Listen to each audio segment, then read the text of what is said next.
peuple haïtien, la tradition nous convie, en ce jour du 2 janvier, à communier dans le souvenir des aïeux qui nous ont légué ce coin de terre avec pour mission de le transformer et de l'enrichir par notre discipline,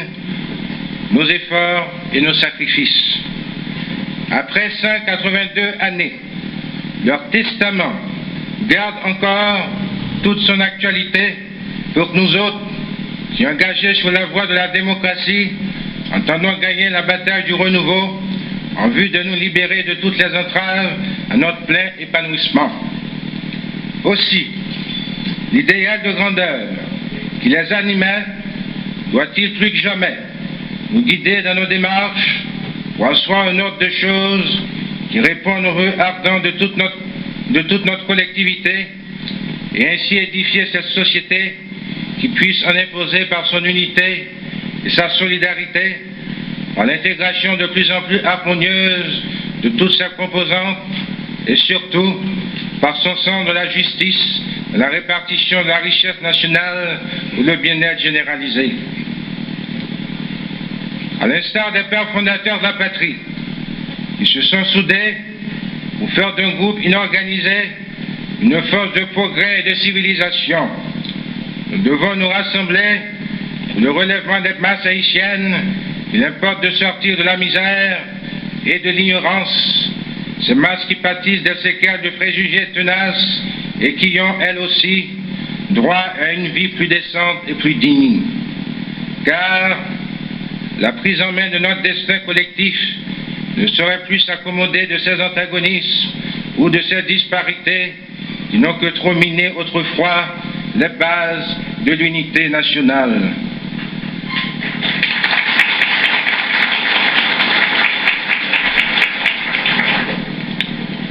L'histoire de ce pays, meurtri par la haine et la dissension, est là d'ailleurs pour nous rappeler en ce jour du 2 janvier de responsabilités citoyennes et nous inviter à les assumer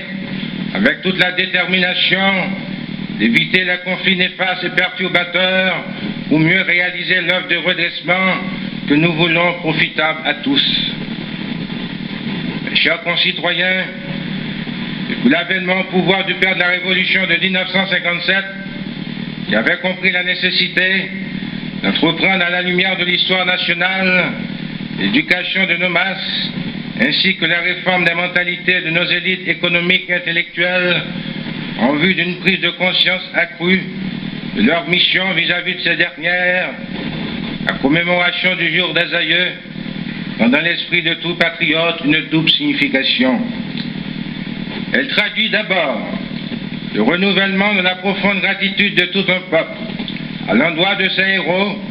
connus ou anonymes, qui ont su lui léguer un patrimoine affranchi de toute hypothèque. Elle invite ensuite la génération montante à assurer dignement la succession de ce patrimoine qui ne doit dégénérer ni aller à la dérive. Pleinement conscient de l'importante part de responsabilité qui m'incombe dans l'enrichissement et l'embellissement de ce patrimoine, je me suis donc appliqué,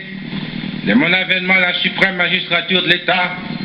à préserver la souveraineté nationale, à renforcer la stabilité de nos institutions,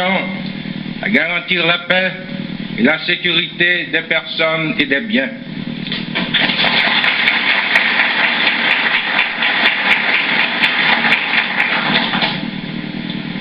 Autant de conditions que vous tous, concitoyens et concitoyennes, avez toujours jugé indispensables et que vous ne cessez de réclamer face aux démons du désordre et de la déstabilisation pour que, de plus en plus confiants, les capitaux nationaux et étrangers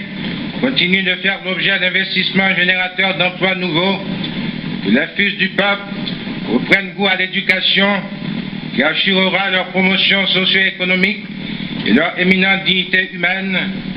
que les préjugés absurdes et périmés disparaissent et qu'ainsi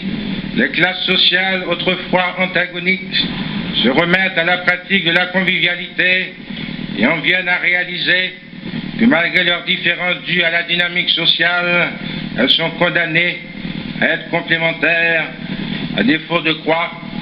la concrétisation des fins socio-économiques qu'elles poursuivent risque de demeurer longtemps une chimère. Voilà pourquoi le projet de société jean-claudiste trouve dans l'expérience des preux de 1803 une source d'inspiration qui sert de référence aux citoyens conscients de leur rôle et de leur devoir dans le processus irréversible du relèvement national. Car pour autant que les ressources humaines disponibles contribuent rationnellement à la valorisation des ressources économiques globales, on peut s'attendre à un changement social orienté vers le développement. Au lieu de reproduire les préjugés du passé, de s'enliser insidieusement dans la haine et l'incompréhension, les Haïtiens, héritiers des vainqueurs de Verpierre, gagneraient à imiter le courage et le sens de la solidarité de ces derniers en vue de restituer à la patrie sa place véritable dans le concert des nations. Car nul sacrifice n'est aujourd'hui trop grand pour nous autres, pourvu que nous soyons pénétrés de la volonté de réussir et que nous entendions nous solidariser pour maîtriser la conjoncture et assurer la continuité du progrès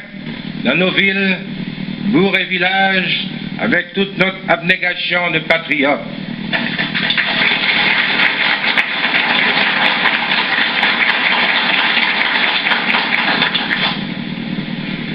En plus des acquis économiques et culturels,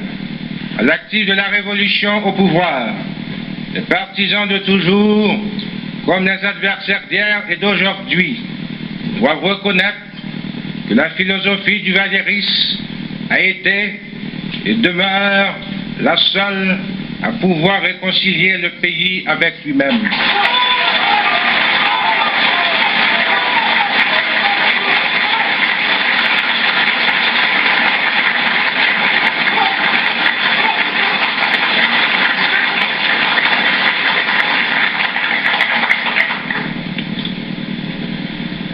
On n'entend pas assez conscience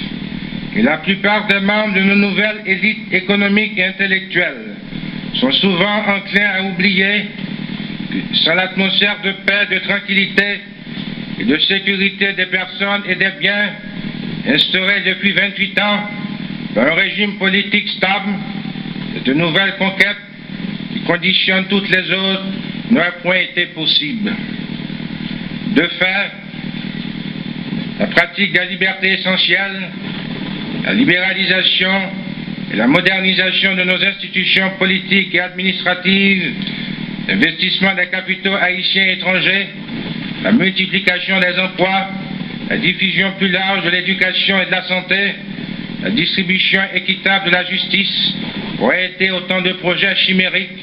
et notre système politique avait été encore dominé par les antagonismes de toutes sortes, l'instabilité institutionnelle et le comportement anarchique des groupuscules toujours insatisfaits.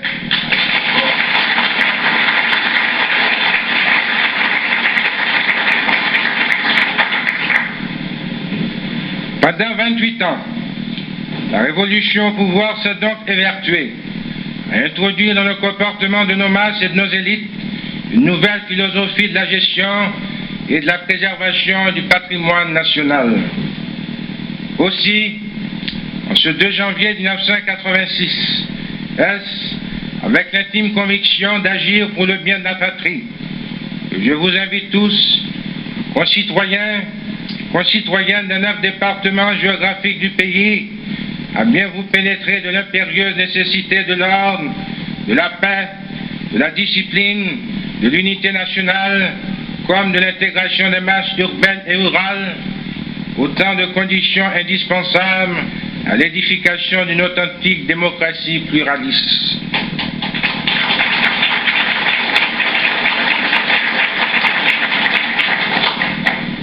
Tout autre voie, l'histoire de ce pays est d'ailleurs là pour le démontrer, ne peut que nous conduire à l'insécurité et à l'anarchie. Peuple haïtien, notre constance dans l'aménagement des conditions qui facilitent l'œuvre de régénération de la patrie commune nous a vu franchir en 1985 une étape de plus dans la modernisation progressive des institutions politiques à travers l'amendement constitutionnel de juin dernier et le vote de la loi régissant le fonctionnement des partis politiques en Haïti. Nous avons entrepris cette démarche en fonction de nos préoccupations et de nos inquiétudes de peuple, trop longtemps victimes de l'instabilité et de la présomption des minorités à toujours imposer leur vue dans la marche des affaires de l'État. La société haïtienne libérale, pluraliste et démocratique que nous entendons édifier dans la paix et la sécurité sera donc une société de consensus majoritaire, celle dans laquelle la volonté du citoyen pourra désormais s'exprimer et se manifester à travers les canaux institutionnels représentatifs qui garantissent l'ordre, préviennent les risques de violence et organisent les voies et moyens du bien-être collectif. Maintenant que le coup d'envoi est donné, l'ouverture du jeu démocratique, il y va de l'intérêt de tous d'en accepter loyalement les règles et de respecter scrupuleusement la légalité.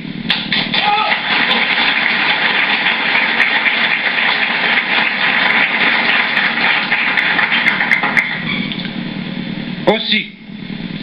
au nom de la stabilité des institutions nationales, sur laquelle je n'entends point transiger, les instances compétentes devront-elles faire montre de vigilance, de fermeté et de rigueur vis-à-vis des entreprises factueuses. Quoi qu'il advienne, je poursuivrai l'œuvre de démocratisation car, émanation de la volonté populaire, le gouvernement peut se prévaloir de l'appui des majorités nationales et affronter sereinement les risques de telles réformes. C'est pourquoi je prends plaisir à saluer la formation des deux premiers partis politiques, regroupant des citoyens d'opinions différentes, exerçant leurs droits constitutionnels dans le respect de la légalité. À tous ces patriotes, je voudrais rappeler mes consignes du 2 janvier 1985. Pour maintenir le pays sur la trajectoire de son destin de grandeur et hâter l'avènement d'une Haïti rénovée, vous devez vous rendre à l'impérieuse obligation de consentir avec moi de grands sacrifices et de manifester une foi inaltérable dans l'avenir, tout en faisant montre de ce sens civique élevé, caractéristique du parfait citoyen. Nous posons donc à la conscience nationale cette brûlante interrogation. Comment aménager les conditions idéales que les 6 millions d'Haïtiens en viennent à s'éduquer et à se nourrir, à se soigner, à se vêtir et à se loger convenablement? Comment faire comprendre à la communauté internationale sa part de responsabilité dans notre sous-développement comme dans celui des pays du tiers-monde? Je voudrais vous inviter à méditer avec moi sur ces questions si troublantes qui ont toujours constitué la toile de fond de l'exercice des droits humains en Haïti. Pour avoir reconnu la haute vertu de la concertation et du sens du compromis, on avait d'ailleurs appelé dès avril 1971 à toutes les couches sociales de l'intérieur comme de la diaspora pour la mise en commun des énergies nationales créatrices, en les invitant à oublier les causes de division du passé et apporter leur contribution à la construction de la nouvelle Haïti, j'ai voulu concrétiser le vieux rêve d'union de nos ancêtres, poursuivi fidèlement par François Duvalier. Malgré l'indifférence ou la résistance des uns et des autres, la nation haïtienne est bel et bien lancée sur la voie de l'unité. Ses diverses composantes urbaines et rurales se mettent à profit le climat de paix et de stabilité pour œuvrer à l'édification de la nouvelle société où chacun pourra trouver sa part équitable de bonheur. Et lorsqu'un gouvernement tel que le mien se voit astreint par les exigences mêmes de l'histoire à rattraper plusieurs siècles de retard et à réparer des torts auxquels il est étranger, il importe que la couche consciente de nos élites fasse table rase de tout égocentrisme pour emboîter le pas dans la croisade de bonne volonté et de construction nationale à laquelle je les ai toujours conviés. Pour ma part, fidèle à mes engagements formels, je poursuivrai sans défaillance l'œuvre de redressement national que je me suis promis de mener à terme en apportant effectivement le plus grand bien au plus grand nombre, sans me faire d'illusions sur l'ampleur des problèmes à résoudre et l'immensité de la tâche à accomplir.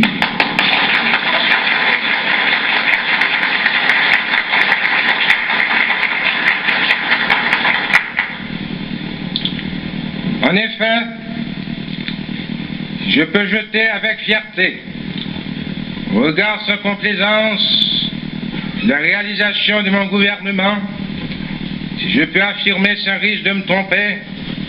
que jamais dans l'histoire de ce pays, autant de routes, d'écoles, de dispensaires, de systèmes de télécommunications, de centrales électriques, d'infrastructures portuaires avaient été construits ou aménagés en si peu de temps, si je peux m'avouer satisfait de l'épanouissement des libertés démocratiques obtenues dans le respect de nos traditions culturelles, bref,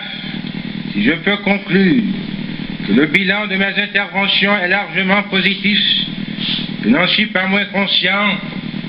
des nombreux défis à relever, surtout lorsqu'il s'agit de venir en aide aux catégories les plus démunies de la population.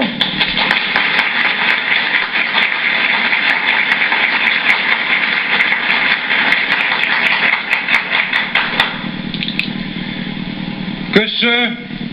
qui ne travaillent pas, que ceux qui n'ont pas de toit où se loger, ni les moyens d'envoyer leurs enfants à l'école, que ceux qui souffrent de maladies ou de malnutrition, bref, que tous les marginaux et les laissés pour compte soient assurés non seulement de toute la compréhension et de toute la sollicitude qu'ils sont en droit d'attendre de moi, mais encore et surtout de ma volonté inébranlable d'aller continuellement de l'avant afin qu'eux aussi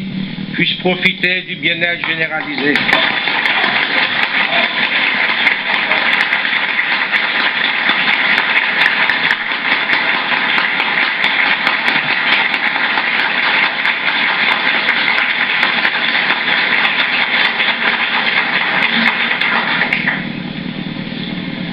Dans cette perspective,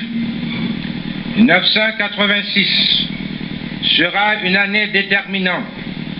placée sous le double signe de l'action et de la solidarité. Action, quand mon gouvernement va redoubler d'efforts et multiplier les interventions en vue d'améliorer concrètement et quotidiennement les conditions d'existence des classes les plus défavorisées. Solidarité, car la croisade pour le progrès implique le dévouement de tous. Évidemment, il nous faudra veiller à préserver le climat de concertation et de dialogue que je me suis évertué à instaurer dans le pays et à conjurer définitivement le spectre de l'agitation et de la discorde. Je souhaite vivement qu'en ce sens, les actions et les décisions, souvent vitales pour notre avenir, que nécessitera l'accélération de notre programme de développement, fassent l'objet du plus large consensus. C'est pourquoi j'ai décidé il y a 2 jours de constituer une nouvelle équipe gouvernementale élargie et techniquement performante qui poursuivra et approfondira les programmes mis en œuvre au cours des derniers mois dans le but d'accélérer le développement du pays tout en assurant une répartition équitable des fruits de la croissance. Et afin d'accentuer la participation plus active de la population à l'élaboration des prises de décision qui concernent son avenir, j'ai décidé de constituer bientôt le Conseil économique et social, composé de personnalités locales de marque, de membres d'organisations socio-professionnelles, chargés d'étudier et de formuler un ensemble de desiderata qui traduisent les besoins et les aspirations du pays réel et profond.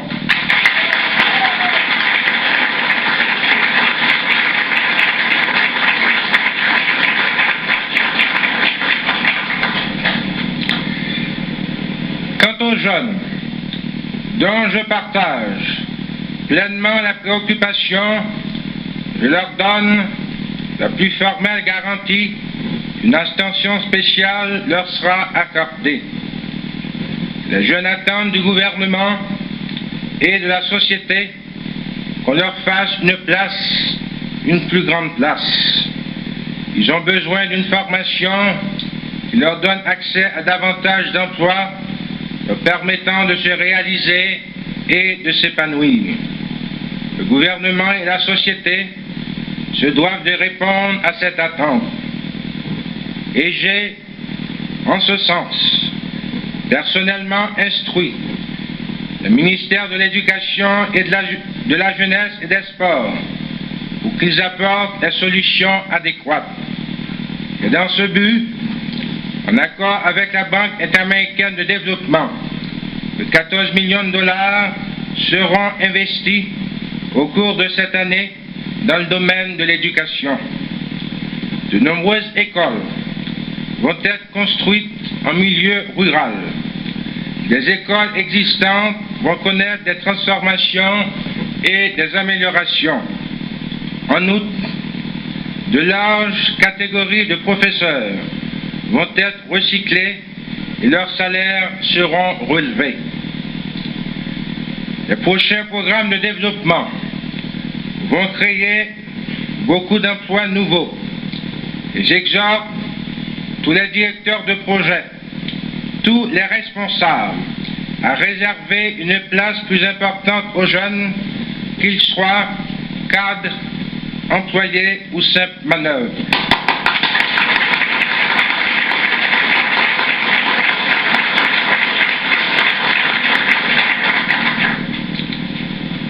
Je veux que toutes ces premières mesures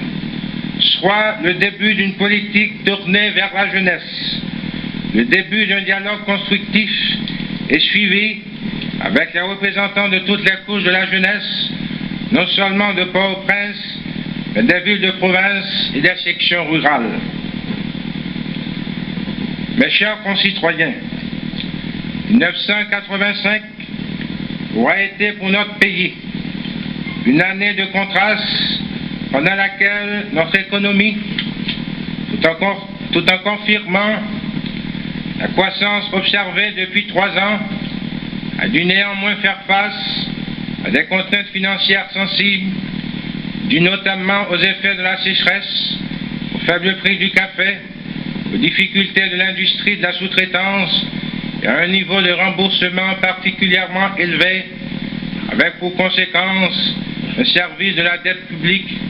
2 fois plus important. Les pressions qu'ont entraîné ces diverses contraintes tout le stock de devises disponible et la difficulté d'approvisionnement et de paiement extérieur ont beaucoup contribué à réduire l'impact positif de notre croissance et à rendre moins perceptibles les progrès de l'économie qui sont pourtant réels et profonds. Car les effets influent non seulement sur le comportement positif de secteurs tels que l'industrie d'exportation, le bâtiment, les services, mais surtout sur l'évolution très encourageante des investissements publics et privés. L'année 1986 verra fort heureusement l'économie haïtienne bénéficier d'un bien meilleur contexte avec la conjugaison pour la toute première fois depuis les débuts des années 80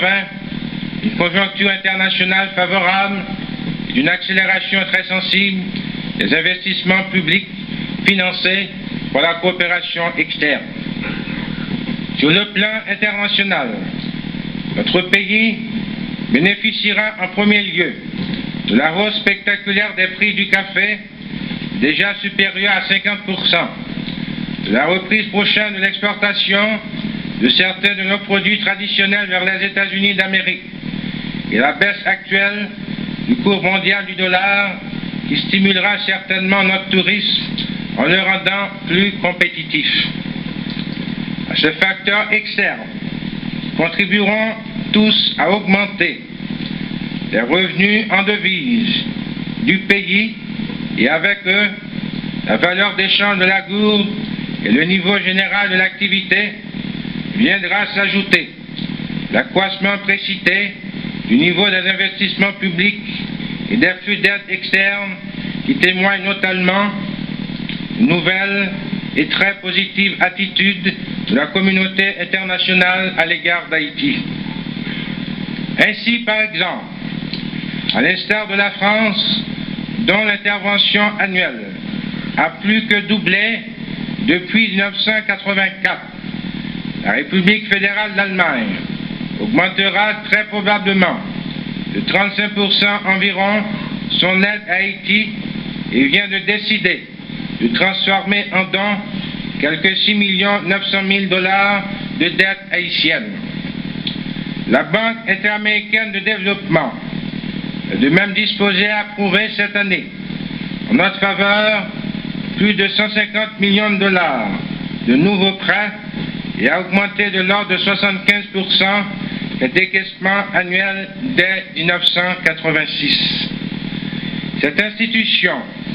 vient également d'adopter une résolution portant dans le cas d'Haïti sa quote-part de financement de 75 à 90%, tout en élargissant l'éventail des prêts éligibles aux conditions de faveur accordées à travers son fonds des opérations spéciales.